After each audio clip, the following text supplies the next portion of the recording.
ഈ നോമ്പുകാലത്തെ നിങ്ങളിത് അറിഞ്ഞില്ല ശരിയാവില്ല.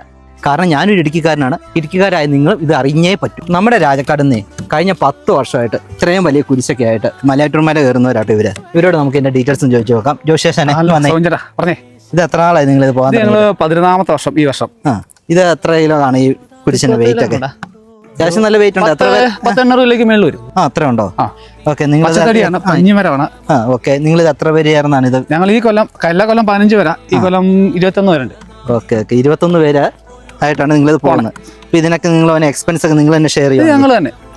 ഇപ്പൊ എല്ലാരും നിങ്ങളിപ്പോ ഇവരെല്ലാരും തന്നെ പോരുന്നവരായിരിക്കും? എല്ലാവരും അതെ. Okay okay. അവന്റെ കൈ മേല, അവൻ ഈ കൊല്ലം പോരാതിരിക്കാൻ നിർത്താറില്ല.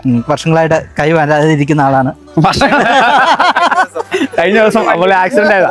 ത്യാഗങ്ങളൊക്കെ സഹിച്ച നിങ്ങൾ മുകളിൽ എത്തുമ്പോൾ നിങ്ങൾക്ക് ഉണ്ടാകുന്ന ഒരു ഫീൽ? ഞങ്ങൾ ഓരോ നിയോഗം വെച്ചാണ് കയറാറ്. അതെല്ലാം പക്കയായിട്ട് എല്ലാ കൊല്ലം മുത്തപ്പന്റെ അനുഗ്രഹം കൊണ്ട് എല്ലാം സാധിച്ചു കിട്ടുന്നുണ്ട്. അതുകൊണ്ടാണ് ഞങ്ങൾക്ക് എപ്പോഴും പോകാനുള്ള ഒരു എനർജി ഇങ്ങനെ വന്നുകൊണ്ടിരിക്കുക. അവിടെ പോയിട്ട് തിരിച്ചു വന്ന എല്ലാ കേസും ഞങ്ങൾ ഓക്കെയാണ്. എല്ലാ വർഷവും ഞങ്ങൾ പോകാറുണ്ട്. ഇത് 11ാമത്തെ വർഷം. മുത്തപ്പൻ അനുഗ്രഹം കൊണ്ട് ഈ കൊല്ലം അടിപൊളിയായിട്ട് പോകുന്നതാണ് ഞങ്ങൾ പ്രതീക്ഷ. എല്ലാം ഭംഗിയായിട്ട് നടക്കട്ടെ. Okay. All the best. Okay.